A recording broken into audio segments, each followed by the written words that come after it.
Let's start with the painful truth. If you're disorderly in your business, you're probably disorderly in your personal life. And that disorder is costing you. It's costing you motivation, relationships, momentum, and a version of yourself that you wish you were. Now, motivation is cute. Discipline is loyal. But consistency is the superpower that nobody's talking about, because it separates the pretenders from those that actually are successful. Today, I'm going to share with you the rhythm that changed my career and the calendar that predicted my income long before I knew my results. Today is the last episode of season 1, and I am in my kitchen because many of the interactions I had as a sales agent actually started here in the kitchen, at the dining room table, going over seniors' health benefits and whoever else would talk to me at that point. Now, early in my career, I was just running and gunning, trying to talk to as many people as possible. It was sheer chaos. I didn't have a rhythm, I didn't have a rhyme or reason, and I definitely was not organized. And one month when I didn't hit my numbers for the 3rd month in a row, I knew I was going to be placed on corrective action. And because of that, I really took a step back and said to myself, is there a better way? And there was. It was about organization. And I realized at that point, it wasn't about chasing every single lead and wondering where my next opportunity was coming from. It was about building the activities that generated those leads and those opportunities for me in the future. So, one fine Monday morning, I came into the office at the beginning of the month and I decided to create a calendar. A calendar that showed me exactly what my month, my week, and each day looked like as I went through the month. And the first time that I implemented this level of organization changed the trajectory of my career entirely. And I'm going to show you the details of this, but it generally consisted of when I was doing follow-up calls, what mailers I was sending on what day, when I was going to go out and talk to my doctors, when I was going to go out and scout for events or even do events in the community. All of this was clearly laid out in a calendar, so I knew exactly when and where I needed to be in the month. We're going to talk about lag leaders and lead indicators, and these are 2 metrics you have to keep at the top of your mind. Because what I learned early in my career is you may not be able to predict the outcomes, but you can predict and you do have control over your own activities. So that means you can control how many phone calls you make, text messages, emails, appointments, but you may not be able to predict the actual sales.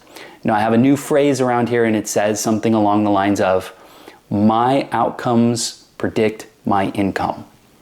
My outcomes predict my income.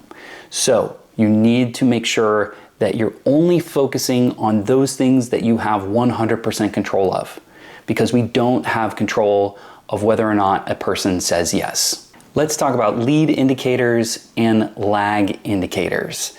Now, there's one thing that disorderly agents never do, and that is organize. So if you want to be an organized agent, you really need to shift your focus on only those activities that you absolutely have control over. These are called lead indicators. These are the things that lead up to a sale. So, for example, some of the lead indicators are how many phone calls did you make, text messages, emails, appointments, how many events did you do, how many doctors did you talk to. These are hard numbers that will generate outcomes, but you only have to worry about the metrics that you have 100% control over. Versus lag indicators. These are lagging behind the outcomes of the things that you actually did. Lag outcomes are who actually said yes, who referred you business, how many applications you submitted, how many went through, and of course, your check. That's the big one. Your check, your income, is a lag indicator. The lead indicator is the things that push you towards that income. Now, A lot of amateur agents start thinking about lag indicators. How much money can I make? How many sales can I do? And those are the metrics that they're putting on their refrigerator or their mirror in their bathroom. Those are the wrong metrics. The metrics you should be working on is how many appointments am I going to set this month? How many phone calls am I going to make every day? We're going to talk about a few different methods that you can use to stay on top of your lead indicators. Remember, lead indicators are the things that you can focus on and will make you a pro in this business versus the lag indicators that you have no control over and are the end result of the activities that you did. As a sales agent, there are absolute non-negotiables in your line of business. For instance, you are definitely going to have to make phone calls, you're going to have to send text messages, you're going to have to craft emails, and you're going to have to follow up. Are you time blocking these activities? Are they part of your calendar? If not, this is the first thing that you need to do. I've seen a lot of agents that say, well, I'll go ahead and call them later, or I'll call them tomorrow. That may be too late for that lead. So you need to make sure that you set aside time every day, every week, that ensures that you are on the phone and you're getting these things done. You also need to really think about when you are going to be doing these activities versus when you should be focusing on sales. So for example, when I was an agent, I knew early in the morning was not the greatest time to meet with people. Typically, most people would prefer maybe a later afternoon, maybe a later morning time, never before 9 a.m. Typically, there are exceptions to the rules, but I knew if I got to the office around 7:30, I had a good hour or maybe even 90 minutes to do some of the things that I should be doing. Now, of course, don't start dialing at 7:30 in the morning, but there are definitely some things that you can do to get ready in the day. One of the non-negotiables is you need to plan your day. You need to plan your day first thing in the morning, and you need to plan your day last at night. You might be asking yourself, well, Justin, why would I plan the night before and then replan in the morning? Well, what's really interesting is sometimes right before you go to bed or during your sleep pattern, you will think subconsciously or consciously of things that you might have forgotten to do. You said, oh yeah, I got to pick up that thing. When am I going to do that? Or this person canceled last night after I planned my day. So there's lots of different variants that do happen overnight. So that's why you want to always double, triple check your calendar before you launch your day. We're going to talk about a great tool that you can use to do these things. I'm going to share with you a method that I used early in my career that really helped me stay busy and stay top of mind for those prospects that I was working with. I call this the 10-10-10 method. This technique is a daily method that you can use to stay connected with those leads. So 10-10-10. Very simple concept. You're going to want to make 10 phone calls, 10 text messages, 10 emails, all before 10 a.m. If you can do this, think about the power of communication. Now, these aren't responses, these are outgoing messages. You want to be proactively reaching out to your folks, and the 10-10-10 method works fantastic. If you do this for 1 week alone, you will have made 50 phone calls, sent 50 text messages, and sent 50 emails. And if you do this at the end of the month and you're consistent and you do it 5 days a week for 4 weeks, you will have sent 200 text messages, 200 emails, and have made 200 phone calls. Now you're probably wondering, Justin, that's a lot of people. Well, it's not one-to-one. Sometimes you might not hear from somebody and you need to continue to follow up. So remember that follow-up is key here. Most sales don't happen on the first or second contact. They usually happen on 5, 6, 7, or even the 8th contact. This is where the magic happens. Most agents give up on touch number 2 or 3. So by building a system to communicate like the 10-10-10 method allows you to stay top of mind with those folks and send massive amounts of communication. Now think of it this way.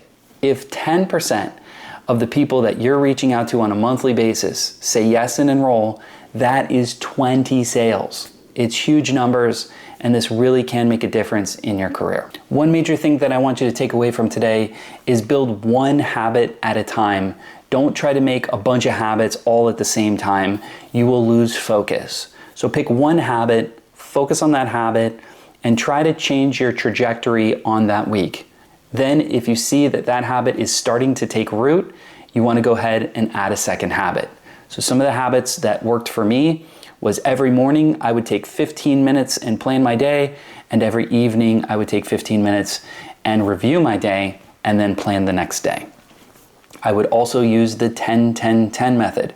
Once I put that in place, I stacked it on top of my time blocking, where it was a practice that I would sit down for 2 hours windows and I would go ahead and call individuals. These are the habits today that you can use to move the needle forward in your career. Remember, most agents are focusing on one big major breakthrough. They're waiting for that purple elephant to enter the room, when in actuality, the agents that are killing it are just making these tiny wins every day, every day, every day.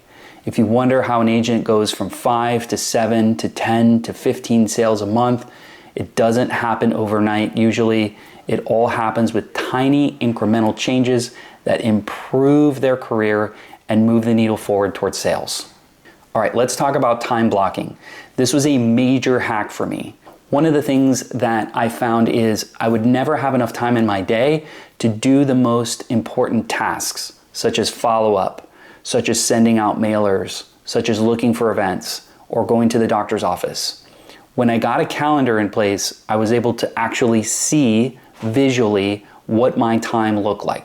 So I would say, I'm gonna spend 2 hours calling every day, and these are the windows I'm going to do it. On Monday, I'm gonna do it from 9 to 11.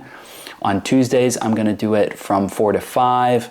Whatever that looks like for you, you wanna go ahead and lock in that time, put it on your calendar, and make it non-negotiable. Don't take another appointment, work around it. I know that it's very tempting if somebody calls you and says, I need to see you today, right now. If you can do that, great, but be disciplined about those time blocking opportunities. You can use this for virtually anything. I used to time block an entire day just to go out to see my doctors. I knew that it was one day in the month that I would do nothing but drive around to my doctor's offices, and since I was in the field, I would also look for other opportunities to market myself, whether that was a community event, or maybe I found a tabletop, or even a temporary or semi-permanent location where I could do some marketing. These are the days that you want to set in your calendar and make sure that they are non-negotiable. One thing that I set aside always is to make sure I had enough daylight for appointments. My perfect day would be if I can do 3 to 4 appointments in a day with different potential prospects. I even left an appointment open if I had to follow back or see a client that I might have enrolled in the past that is truly really having a difficult time. I also made sure that I left enough of a gap in time just in case something crazy happened in my day where I had to put pause, answer an email, or I had to run over and get something, or even just a little bit of space for a walk-in or somebody that says, hey, I'm ready, please come right now. I would always leave a little bit of daylight in my calendar to make sure that I had an opportunity to do so. Don't leave too much daylight because it is tempting to not do anything. So make sure that you're true to yourself, you do these time blocks, and you set up your calendar. Now, some of the activities you can do anytime during the month, but I found this really helpful to set up my month in phases. So the first week of the month, usually the first, second, and third day, these are some of the activities that I set aside. Number 1, thank you calls and thank you cards. These are huge. This will drive referrals. It will also minimize the opportunity for somebody to rethink whether or not they're having buyer's remorse, or they cancel their plan, or they just had a bunch of doubt. If you're able to take the first day of the month, call them, thank them for their business, and let them know that you're still here, you're not going anywhere, and you want to be of service to them. At the same time of that phone call, text message, email, You should be writing a physical thank you card. There are so many people in this world that just don't say thank you the right way, and I think a thank you card is one of those things that really pops out in people's mind. You would be surprised at how many times I have saved a thank you card just because it was that impactful. So that's one thing that you can do. On day 2, you can really focus on all the leads you didn't close. And by the way, every phone call, text message, or email should end with, "Do you know someone else that I can help?" Ask for referrals. This is so important. I knew every month that I would get 3 to 4 sales just from my referrals. I actually counted on it, and it was like clockwork because I was doing all these other things and I was asking and asking and asking. Don't be afraid to ask. Every opportunity you have to ask for a referral, you should be doing it. Especially if they called you for your service and you were able to solve their problem and they left the phone call happy. That's a perfect time to ask for referrals. But do it anyway, at any time, every time. Another thing that I would do on my calendar early in the month is I'd love to go see my doctors. So I would spend half a day or a full day out in the field, and those are the activities that really move the needle for me to generate leads and opportunities throughout the month. On the backside of my calendar of the month, I would usually reserve the last day or 2 for massive amounts of follow-up. This is where I would call continually and make sure that I'm doing my 10-10-10 and reaching out to last minute people that may had to think about it or I couldn't get that appointment. Make sure that you leave enough in the tank on your calendar to actually go out and see these people. You want to make sure that you have time for appointments and you want to schedule the last 2 or 3 days for those procrastinators and the people you couldn't reach throughout the month. One sales tactic that you can use is the end of the month can create a sense of urgency in your prospect's mind.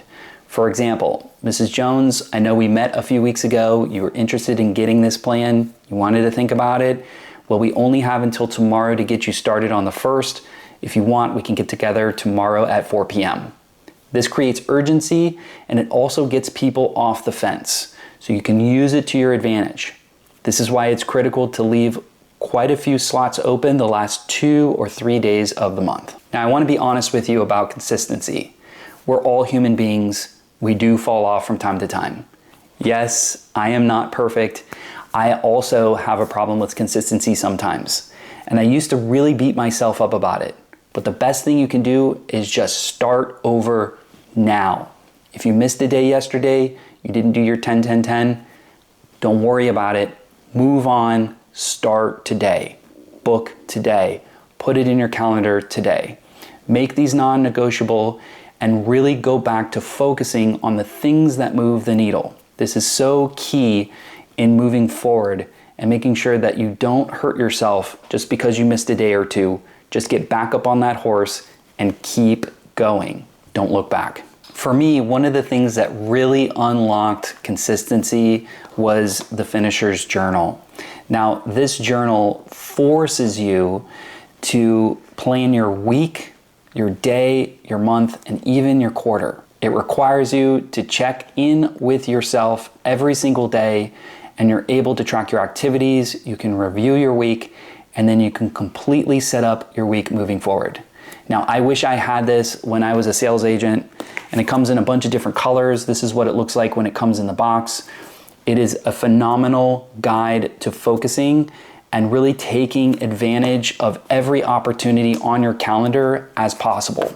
So I'm going to place the code here in the video. You will get 15% off by using my code, and this will help fund the show and allow us to continue doing great things for you and bringing you high quality content. Again, consistency is the name of the game, so you want to find tools that will move the needle forward for you. And this is the one that I found that really made a difference. Well, that's it for today. I want to challenge you to one powerful change in 2026, and that is pick one thing that you will be consistent about, one thing that you can make a ritual about in 2026 that you feel will move the needle for you. Now, these podcasts were hard work. I will tell you that if it wasn't for consistency, this thing never would have gotten off the ground. Motivation only takes you so far. Discipline will take you an extra mile, but it's about consistency. If you can't fly, run. If you can't run, walk. If you can't walk, crawl, but do not stop. That is what consistency is all about. If you found any value in any of the episodes that we did this season, I just ask for a favor, just one thing.